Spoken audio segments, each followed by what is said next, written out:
Yo, what's going on YouTube? It's your boy Light back here with another YouTube video. And in today's video, we're going to be doing what if episode number 7 review here on the channel. So yeah, what if release another episode on this good Wednesday here. And yeah, it's going to be episode number 7. And the question for the episode was, what if Thor was an only child? It's also known as the Party Thor episode, in case some of you might have been wondering and whatnot. So yeah, we cross off another episode off the list here. So yeah. Anyways, first of all, I want to just rule this out quickly. Spoiler warnings, for episode 7 of What If here, and yeah.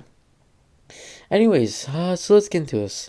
So this week was the Party Thor episodes, or if you want to refer to it as a question or whatnot, I'll call it Party Thor. That's kind of what I was calling it before too as well.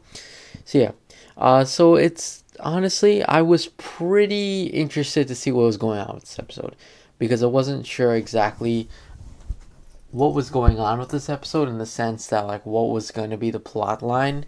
Like I had no clue exactly what it was because Party Thor is kind of like exactly what's going on here.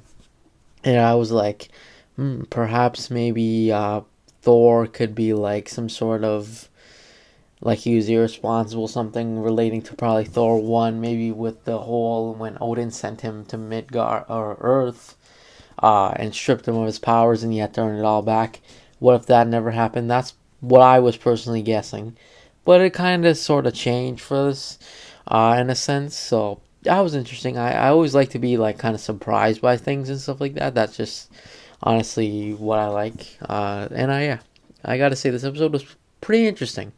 Of course, it was more of like a goofier episode, because I guess Marvel's trying to take away the kind of those darker episodes. Because these past few episodes have been a little bit dark in sense and stuff like that. They've been pretty dark. They end on a dark note.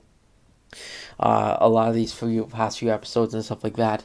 Whereas this episode was kind of fun and lighthearted, and then at the end we had a whole a bit of a dark-ish ending, which I have personally my own theories on, which I'll say at the end of the video. Uh, but yeah, throughout this episode was actually pretty interesting. I liked how they kind of tweaked the thing with Loki ending up being returned to the Frost Giants instead of Odin raising him as his own son, and how that kind of affected Thor. Because if you kind of realize this, Thor was technically already kind of like arrogant and kind of stupid at the same, not stupid, irresponsible-ish, like especially that stuff that happened in the Thor 1. Now this is like more of like a Thor that's even worse, because in a sense Loki kind of like basically made Thor better kind of by like being like more of the bad one percent. uh Even still, with the whole Frost Giants thing, and that's another thing as well. Because if that never happened, I'm not entirely blaming it on Loki. It wasn't really Loki that chose to do that. But at the same time, if that whole thing didn't happen, which Loki was actually helping with, then Thor would have never turned to the Thor we know as today. Yeah, so that's one thing I did like about the episode as like some kind of underlying theme. Another thing, this episode had loads of references. Now, actually, shortly before this episode released, I can't remember who said it, but somebody said something along the lines of this episode's going to have a lot of more Easter eggs. It's going to be like a huge Easter egg hunt and really cool. Now, I definitely thought there was a lot of Easter eggs in it. If you guys ever want, I don't know, I don't really speak about the Easter eggs too much, but if you guys ever want me to, I'll definitely speak on them if you want me to. Uh, just because I really don't have enough time to be speaking about them a lot in these reviews here. Just because I like to keep them under 10 minutes and whatnot. So, uh, I don't really speak too much on the like the Easter egg slash references in the episode, and there's a lot. So I might do that. Maybe talk about a few, some of my favorite ones. But yeah. Again, loads of Easter eggs. We got the return of Howard the Duck. He's really funny. I hope they incorporate him some more in the MCU. Like, I think it would be super funny if we maybe saw Howard the Duck a bunch of times throughout the movies. Like, I know he does come in the Guardians movies and stuff, but I mean, I would like to see him maybe as like as a bit of a fun little Easter egg and some of the stuff. Maybe like I'm not gonna say a TV show per se, but it could be funny, like maybe seeing like a show or something based on him, or is him like one of the main characters or whatnot. I definitely think he's an interesting character, and really funny at the same time. So yeah, I hope maybe he even appears more in What If. I'm not too sure. But yeah.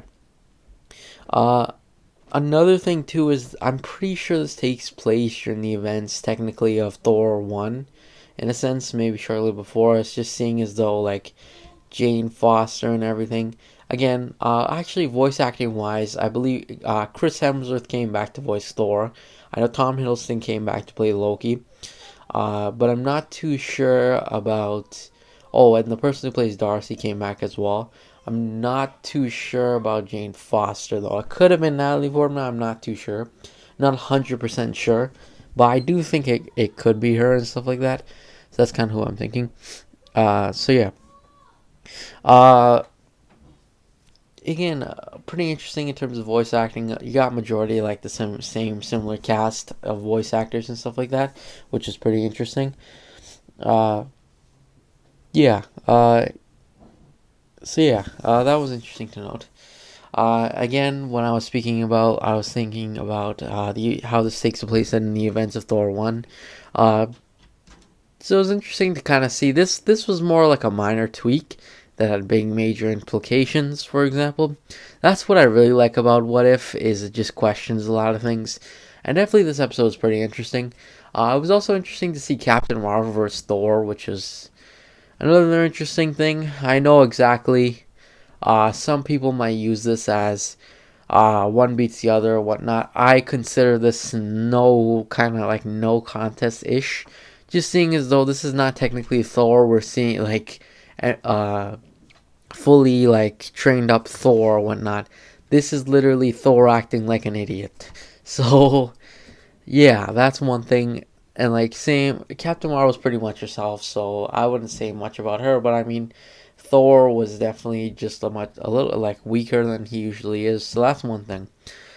I just want to quickly say as well. Uh but I mean I still like the fighting and stuff like that. I thought the fighting was pretty interesting, pretty good at technically it wasn't choreographed, it was more like drawing and animation, but I still thought the fight scenes were pretty good. Oh yeah, and I think Brie Larson had come back to play Captain Marvel. I'm not too sure. Again, not 100% sure.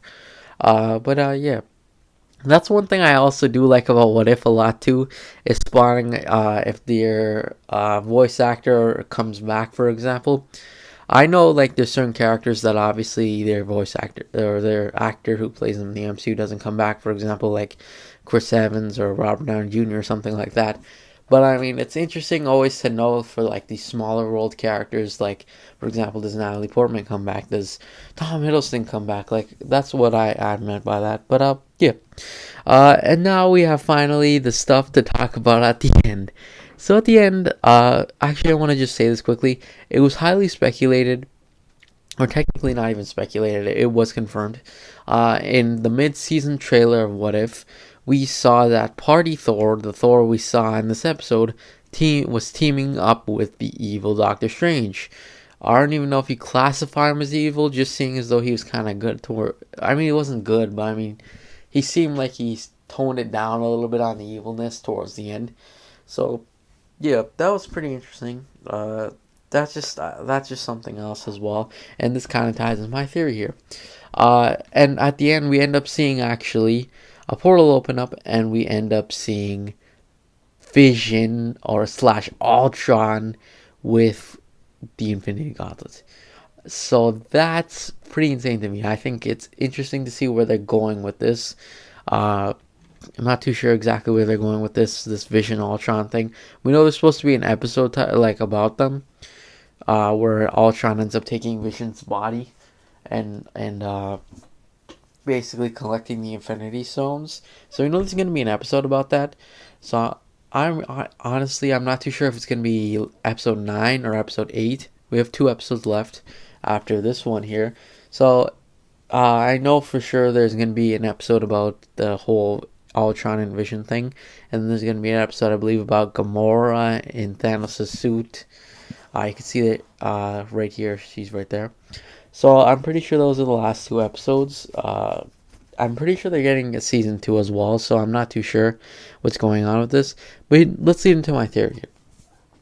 I personally think that Ultron or Flash Vision might be going to different realities, trying to just basically like enslave them, I guess, or just be just a terrible, like, be a villain to everybody basically.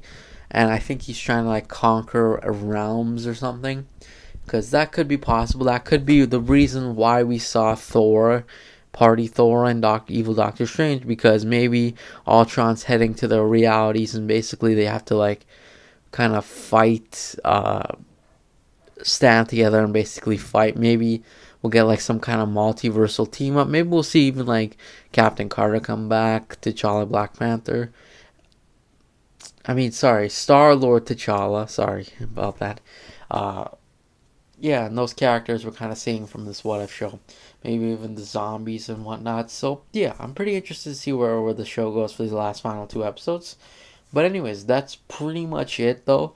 Overall rating for this episode, easy 8.5 out of 10. It wasn't like crazy enjoyable, but it was still fun to watch and stuff like that. But anyways, that's pretty much it. Thanks for watching. Make sure you like and subscribe, and I'll see you guys in the next video. Peace.